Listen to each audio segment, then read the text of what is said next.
जब मस्जिदों से अपील की जाएगी, जो मौलवी अपील करेंगे कि भाई वोट करो बीजेपी को, वोट मत करो बाकी दलों के लिए करो, तो फिर गिरिराज सिंह वही तो कह रहे हैं, तो फिर मंदिरों का इस्तेमाल भी क्यों ना हो राजनीति के लिए? तो मंदिरों का तो इस्तेमाल ये लोग खुल के कर ही रहे हैं, लेकिन वो जहां गए थे वो मस्जिद में नहीं गए थे। किस मंदिर से वोट देने की अपील की गई कि फलाना पार्टी को वोट दें? नहीं, तो ये तो सारे साधु संत आचार्य क्या कर रहे हैं? वो तो बीजेपी को कह रहे हैं, कांग्रेस को गाली दे रहे हैं।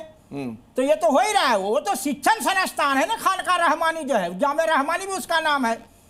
30 रहमानी जो है वो शिक्षण संस्थान है, सारी चीज है। वो मस्जिद में नमाज पढ़ने के लिए मंदिरों का प्रयोग कभी भी राजनीति के लिए नहीं होने देते हम। वो मस्जिद में जाकर मंदिरों को उन्होंने पढ़ी है। अरे लेकिन जो है जहाँ बैठा अरे काफिरों को कैसे अलग कर दिया आपने भाई? अरे कम से कम मुस्लिम महिलाओं को ही आप आमंत्रित कर लेते मौलाना साहब। क्यों मुस्लिम महिलाओं को तो बाहर रखते हो आप और काफिरों को मंदिर मस्जिद में घुसाते हो, ये तो ठीक नहीं है ना भाई। अरे मुस्लिम महिलाओं को कम से कम हलाला से मुक्ति दिला दो भाई। अरे मैं कहता हूँ मुस्लिम महिलाओं को हलाला से मुक्ति दिला दो। ये काफिरों के तलुए चाट रहे हैं, कुछ नहीं होने वाला आपका।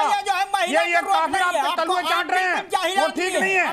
इन काफिरों को नहीं पता, ये काफिरों को नहीं पता आखिरकार इनके साथ क्या होने वाला है। मस्जिद में जाकर के इनका हलाल ही होने वाला है।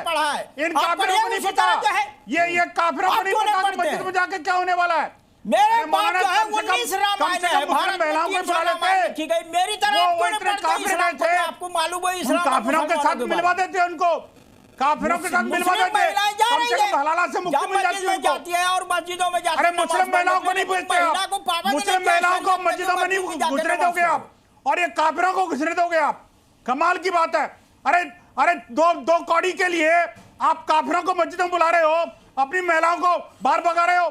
आखिर मुझे लगता है बताइए, रोक नहीं है काफिरों के लिए, मुस्लिम महिलाओं को आप हलाला में कब तक क्या रखोगे? मुस्लिम महिलाओं को आप आखिरकार चलिए, अब आप लोग दूसरी दिशा में चले गए, अब आप दोनों दूसरी दिशा में चले गए। वापस लाता हूं मैं आपको डिबेट में।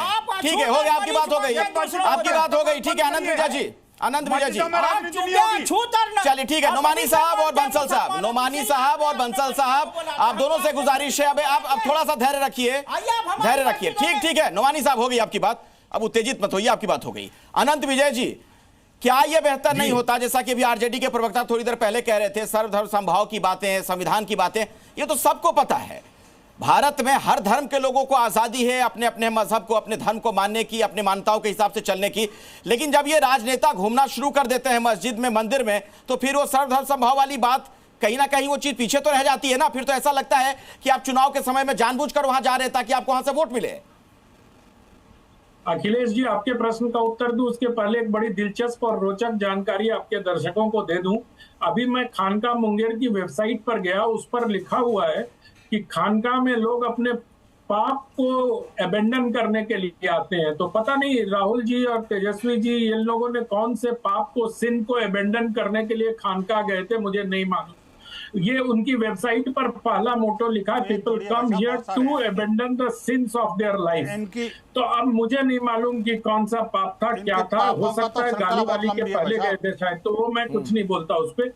दूसरी नोमानी साहब को पता होगा इस उद्देश्य के बारे में, और मुझे सिर्फ इतना कहना है कि सर्वधर्म समभाव की बात जो है वो भारत जैसे अनेक मतों और अनेक पंथों वाले देश में ये संभव नहीं है। सब लोग को एग्जिस्ट करेंगे, लेकिन जब आप मस्जिदों से, अभी ठीक बताया किसी ने, मेरे ख्याल से शायद बीजेपी के प्रवक्ता अपने डॉक्टर साहब ने बताया कि जामा मस्जिद के इमाम शाही बुखारी का कितने तस्वीर छपा करती थी उनके शाही इमाम के मस्जिद पर। वीपी सिंह से लेके, इंदिरा गांधी से लेके, राजीव गांधी से लेके सब लोग वहां से फतवा जारी करवाया करते थे।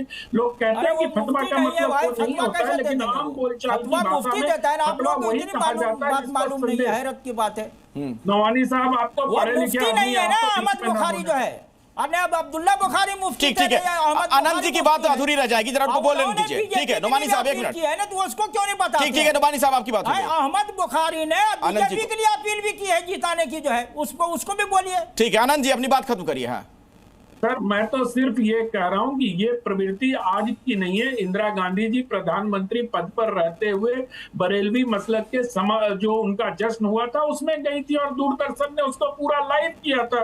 ये तो इतिहास के पन्नों में दर्ज है। तो इसे ईशान त्यागी कैसे झुठला सकते हैं आप लोग कि धर्म का जो आप लोगों ने इतना जबरदस्त इस्तेमाल किया, वो कह रहे हैं अनंत त्यागी तो इतिहास के पन्नों में दर्ज है। तो किसी प्रोग्राम में एक मिनट रुक जाइए, सुन तो लीजिए, सुन लीजिए। अरे नोमानी साहब आपका नहीं, ईशान त्यागी है। था कि नहीं था? ईशान त्यागी, हाँ। अखिलेश जी, आपको सवाल तब भी पूछने चाहिए थे जब प्रधानमंत्री जी मंदिरों में जाते हैं। आपको सवाल तब भी पूछने चाहिए थे कि जब प्रधानमंत्री नरेंद्र मोदी जी जब राम मंदिर का वहाँ पे प्राण प्रतिष्ठा हो रही थी तो महामहिम राष्ट्रपति नहीं थी, प्रधानमंत्री मोदी जी थे वहाँ पे। आपको सवाल तब भी पूछना चाहिए था। तो आपके नेता जब देश के सुन तो लीजिए मेरी बात, आपके नेताओं के लिए एक मिनट, अब आप बीच में अपील करते रहे तो सवाल नहीं पूछा जाए, उसमें आप ये कहना चाह रहे हैं। बात करता हूं तो आप बीच में क्यों बोलने लग जाते हैं? अरे भाई तो आप कह रहे हैं ना सवाल को, मुझे आप नसीहत दे रहे तो सवाल तो पूछना पड़ेगा ना आपसे। जवाब अजय आलोक जी को देने दीजिए ना। अरे भाई आप मुझे नसीहत देने लगे ना जवाब देने की बजाय। इस बात का हाँ, आप अजय आलोक जी जवाब दे देंगे ना इस बात का? आप क्यों बीच में आ रहे हैं? तो आप मुझे ही तो कह रहे थे ना, इसलिए मैंने कहा चलिए ठीक है अजय आलोक जी आपसे सवाल है। हाँ, छोड़िए मंदिरों को भी।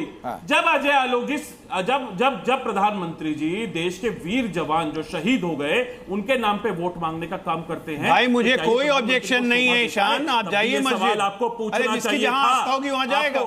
आपको पूछना चाहिए था जिसकी जहां अखिलेश जी ये सवाल ही गलत है भाई। राहुल गांधी की जहां आस्था होगी वहां जा सकता है, मस्जिद क्या जा सकता है। एक मिनट बस अजय आलोक अपनी बात पूरी करने दीजिए। यही बात तो विनोद जी कह रहे हैं। राहुल गांधी जी यही कह रहे हैं ना, मंदिर के दर्शन करके आए राहुल गांधी जी। देखिए ऐसा है अखिलेश जी ऐसा है। अरे राहुल गांधी को छोड़ दीजिए भाई, क्या है उसके पीछे पड़े। अजय जी आखिरी कमेंट जल्दी से, 20 सेकंड में समय नहीं है। अजय आलोक जी वहां जाए। मैं कह रहा हूं जिसकी जहां आस्था है वहां जाए। राहुल गांधी की मस्जिद में आस्था है, गए, जाने दीजिए, क्या दिक्कत है? गिरिराज सिंह कह रहे हैं चलिए ठीक है, जिसकी जहां आस्था है बिल्कुल जाए, संविधान में भी इस बात की इजाजत है। जी न्यूज़।